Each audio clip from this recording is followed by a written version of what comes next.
Good morning. Good I'm morning. going to start this morning with a few And statistics. I'm going to start this morning with a These are few anything that you've heard statistics. I before. don't know if these are anything that you've heard before. Did you know That that 1.4 million older people, older people, I think they're talking about anyone over the age of 50. Sorry, for those of you who don't want to be counted as 1.4 older million people. older people in England 1.4 million older people in England are lonely. The rest of the UK. That's only England, not even the rest of the UK. 7% of older people are 7% of older people are often lonely, and 25% are sometimes lonely. More worryingly, I think. It's even higher for millennials. So that's people my age group, those about age 24 to 39. A third of them are often or always lonely. Even more scary than that, Generation Z. Generation Z, so that's people in their teens and 20s, early 20s, generation. are the loneliest generation. How on earth now, can all those statistics how on earth be true? can all those statistics and they were pre-COVID statistics. And they were pre-COVID statistics. These aren't statistics from the last 6 months. So really, these are last year's statistics. So really, goodness knows how people have been coping through these last 9 months. It's not been an easy time for anybody. Starting, obviously, my sermon on a very positive note. Quite horrifying. What is the answer to all of this loneliness? Well, there's probably no easy answer, but I would say the opposite of loneliness is belonging and now, the community. word community especially is one of my favourites. I've preached sermons on community before, and you know that it's something that I'm really passionate about.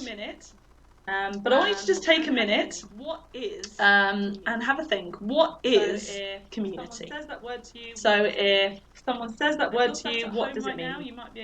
If you're sat at home right now, you might be able to answer that question with the person next to you. If you're in church, people might be a bit too far away to have a chat, but you can have a think to yourself. What is community?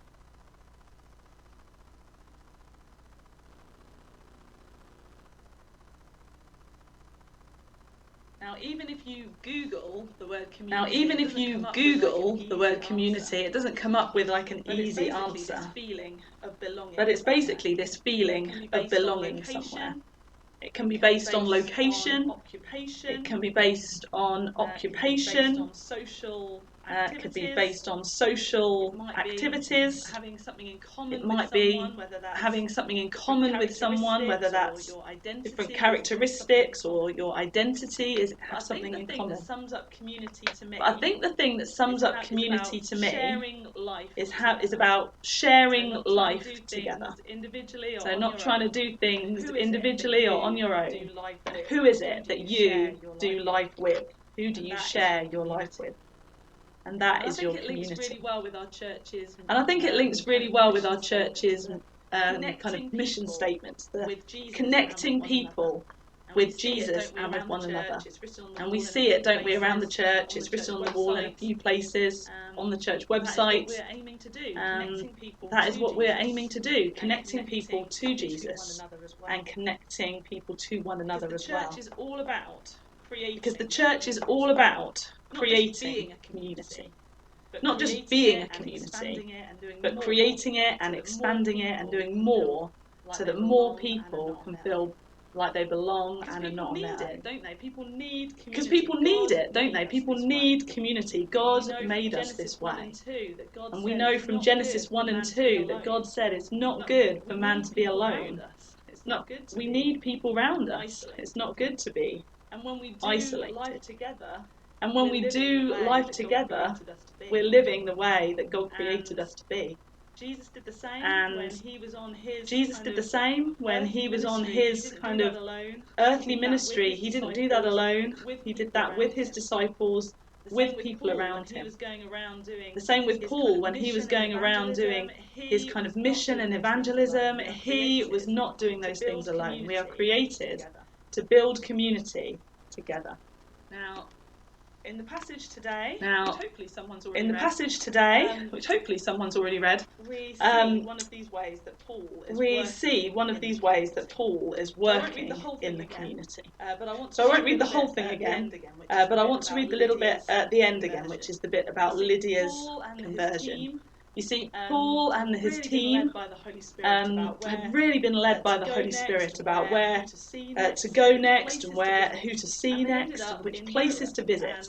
And they ended up in Europe. And this is obviously important for us and how Jesus' message spread throughout Europe and ended up here. And this is the first time that they ended up in this particular area of Europe. And it says... this is chapter 16. From verse 13. On the Sabbath, we went outside the city gate to the river, where we expected to find a place of prayer, and we sat down and began to speak to the women who had gathered there. One of these listening was a woman from the city of Thyatira named Lydia, a dealer in purple cloth. She was a worshipper of God. The Lord opened her heart to respond to Paul's message. And when she and the members of her household were baptized, she invited us into her home. If you consider me a believer in the Lord, she said, come and stay at my house. And she persuaded us. Now, this is a whole section of Acts that looks at three different stories of evangelism. So we've got this one about Lydia, a woman, possibly single. The next one is about a slave girl.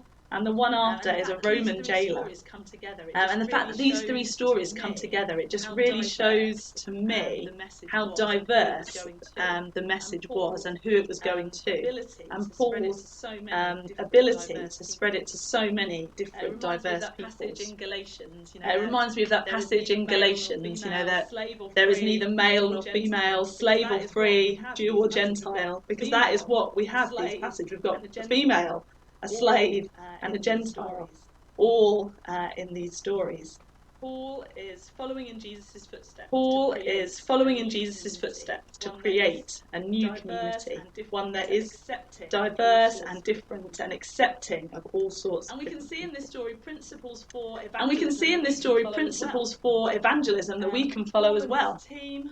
Paul and his team. They go kind of to a new place, and the first thing they do is to find somewhere with like-minded people who they can tell their message to. And one of the commentaries I was reading was describing it as a bridgehead, which it said was like a term that's often used kind of by the military about going behind enemy lines and creating like a small foothold. Which can then be expanded outwards. So we can see Paul and his team arriving, and they go to this place and they find somewhere where they can create a foothold, a place that they can grow and expand from that point. And they don't just do it in this passage, they do it in other passages. It's often a synagogue they go to find like-minded people, or in more Roman they'll go to the kind of Gentile communities, they'll go to the marketplace because that's where philosophy and ideas were debated. But here they go to the river, where people were praying. Mostly women were praying. I was reading that to set up a synagogue you need a certain number of men in the community to be able to do that. So if it was mostly female believers here, maybe not enough men, these women had to find other ways to worship and pray together. And Paul goes to the river to find these people praying. But hopefully there's something we can learn from that, this idea of finding a point of contact in a community with people who've got some level of shared values that we can start to share and debate with. That it's a foothold place that you can then grow and expand from. Communities are often developed, don't they, about shared ideas, but you grow together and you learn together. And if you've got a shared interest, such as sport or being outdoors, you can create a foothold in those places where you can debate and discuss ideas together, where you can be open with one another, get to know one another and learn from each other. Then that is how communities can be developed for the gospel. Sometimes it's not a shared interest like a sport or an activity. Sometimes it's a shared need. If there are a group of people in a community that all need a particular thing, you can work together to build community around a shared need. That's how some of the lunch break schemes that we've worked through church. We've got people coming and they have a shared need, and we get to know them, and we get to know their families and the children and the parents. And I'll tell you what, it was so lovely. We bumped into one of the lunch break families, Dave and I, once, and she was with another friend, and she introduced Dave and I as, these are my friends from church. I guess probably most of you wouldn't necessarily think of her as someone who is a part of our church community, but that is how she thinks of herself, because of the links that she's got with the lunch break schemes and the things that we do for families in our church. Shared needs other than food. Other shared needs other than food, things like mental health, or maybe even being all in a similar workplace and having similar problems. From these kind of areas we can get a foothold, we can meet people who are like-minded, and we can grow communities from that place. And I think it's really interesting. We can see in this passage that as well as kind of getting these like foothold areas, it's a really useful thing for us to learn from. We can also learn from the fact that Paul and his team don't do all the work themselves. So which verse was it? Verse 14, it says, the Lord opened Lydia's heart to respond to Paul's message. Now, Paul had to do a lot of the work. He did have to take that step out there, make this foothold place, go to where the people were, find the people and start talking to them, share a message.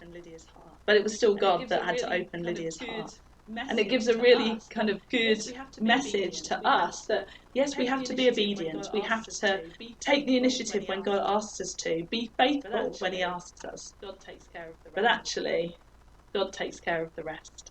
So we can learn about being in a foothold situation, finding a place where we can go to spread God's message. We can learn that it's God who then changes people's hearts. I find it very interesting, the third point. But I find it very interesting, the third point is that Lydia doesn't come to faith on her own. She comes to faith in community. So when the Lord opened her heart to respond to Paul's message, then verse 15 it said, when she and the members of her household were baptised, she invited them to her home. Now her household could have been children. There's no mention of a husband, but I guess there could have been.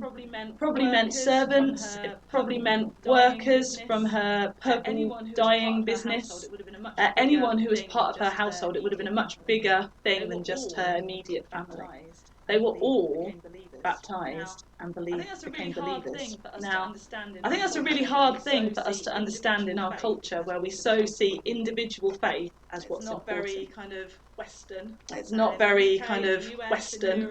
In the UK, in the US, in Europe, people generally see faith as something, it's a personal decision that I am going to follow Jesus. But in the rest of the world, these things tend to happen in communities. People don't make a decision on their own, or if they do, it's very, very difficult because they have to take huge, great risks, often then kicked out of the community that they're in. But I think there's still a lot we can learn here because people, even in our culture, where we prize individualism, are affected by their community. It is so much easier to come to faith if you know plenty of other believers.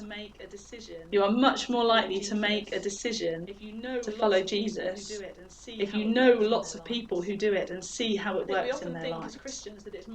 I think we often think as Christians that it's my job to share my story with that one person. And that's a lot of pressure then, especially if you are the only Christian that they know. And yes, we need to be a good witness, and yes, we need to share our stories with people. But the more people can be in a community of other believers, the more they can see that's not just Amy's story.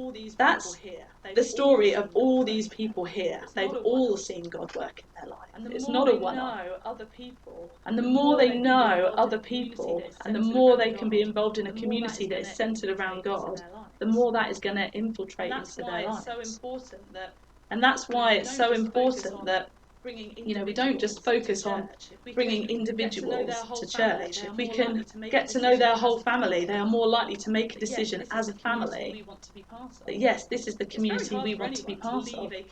It's very hard for anyone to leave a community to join a new one, but if you're doing it with others and bringing people with you, it's a journey you're going on together. Coming to faith is not an individual. It's definitely not an individual decision. It's definitely not an individual journey. It's not a journey we tend to make on our own. Now, there are exceptions to that. Some people will come to faith on their own through one person and will have an amazing testimony. But I think for most people, coming to faith is a journey they do with other people, others alongside them. Maybe that's non-Christians alongside them taking those steps with them, or Christians alongside them helping them take those steps. We don't do it on our own. And God doesn't expect us to try and do it on our own. And God doesn't expect us to try and do it on our own. In fact, He wants us to do it in community, to be doing it with each other and with groups of people. And then we see right at the end that community continues to be part of Lydia's journey. If you consider me a believer in the Lord, come and stay at my house. And that is where, Dave and I have preached on hospitality before. Maybe we should do it again. We love hospitality. The idea of having people round and being in each other's lives is how you walk alongside each other and how you do life together.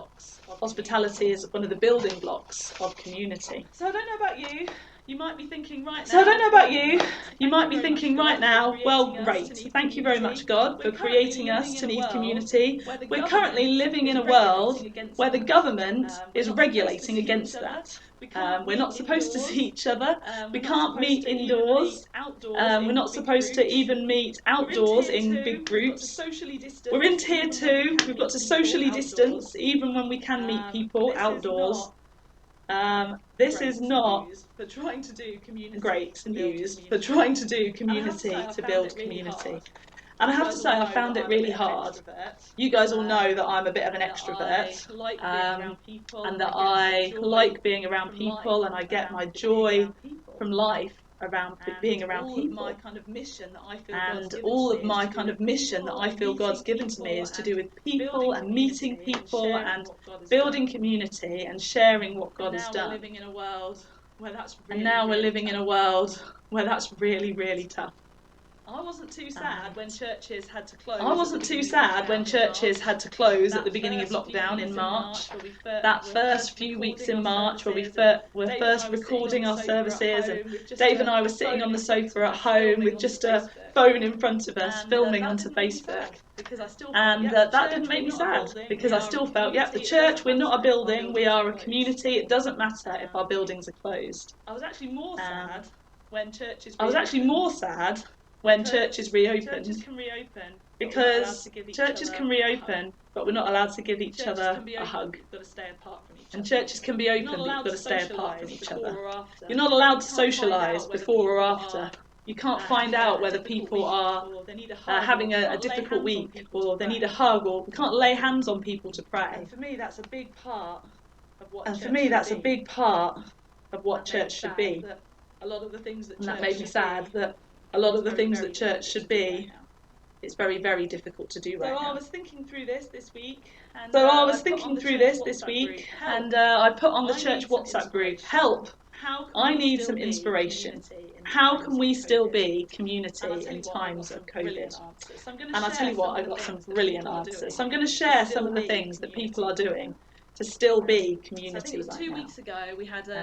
So I think it was 2 weeks ago we had a message that was a video, and it's on the church YouTube page if you want to watch it, but it was all about how we can't wait for this time to be over.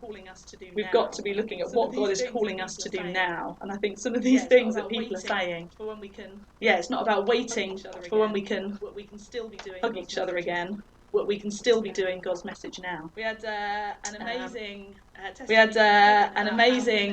testimony from Kevin about how him and his family have got an allotment, and how the outdoor opportunities now for kind of connecting with people mean that he is connecting more than he has ever done since being in Coventry. He is meeting non-Christians at the allotment, he's making friends at the allotment, they are able to pray for people at the allotment. And it's giving amazing opportunities for conversations and connections that they wouldn't have had without that. So if you are interested, get an allotment or some kind of outside hobby, meet people. Someone else was saying that video calls have meant that they've actually gotten to know work colleagues even more. Because you're seeing people in their houses. The background, I'm not at home right now, this is the church prayer room, but you're seeing people's lives more than you would with your work colleagues when you were just in the office. You can be more open. Someone else was saying that online community gives different opportunities, especially for younger people, but I guess for older people too. You can connect in a deeper way, especially for people who are quiet. You might be in different physical locations, but you can open up in ways that you wouldn't if you were face to face. We heard how circles of care have been a real blessing. For those in the church to build community with those that they didn't know so well before. And I would encourage you to find out about our circles of care. Most people should be in one. A few people have fallen through the cracks, which we would definitely want to rectify. But find out which circle you are in and make connections with those people. Someone else was saying that it's given them loads of opportunities to build community in their neighbourhoods they wouldn't have had before because they were so busy doing things at church. Possibly. I know that it's made a difference to me. Being in my home more has meant that I have seen people in my street more. I know more of their names. I get messages sometimes from a lady down the road that I didn't really know that well. Things like when we were doing Clap for Carers, other events that different streets have organised, whether that was VE Day celebrations or different celebrations that we can do for remembrance. Kind of celebrations that we can do for remembrance on our streets. We can help our neighbours and we can develop those relationships when we wouldn't have had time before. I'm sure there are plenty more stories, and if you've got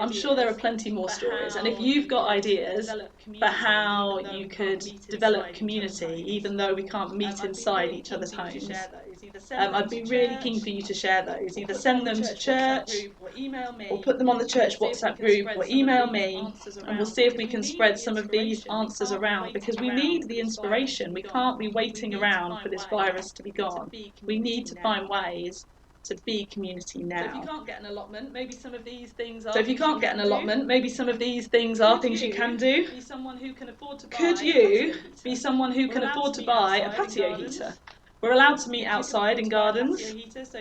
If you can afford to buy a patio heater so that over this winter you can still have cups of coffee in your garden with a couple of people, then do it. I think that would be great, that we could still see each other. Are you someone who likes walking? Could you be someone who organises weekly walks whenever it's dry, or maybe even in the rain if you're really keen? So that as a church, as a community, maybe it's people in your street, we can go walking and talking together outdoors. Did you know that support groups are still allowed to run? And they don't have to have a rule of 6. So we're hoping to set up a baby group in the new year. Selfish reasons, I would love a baby group.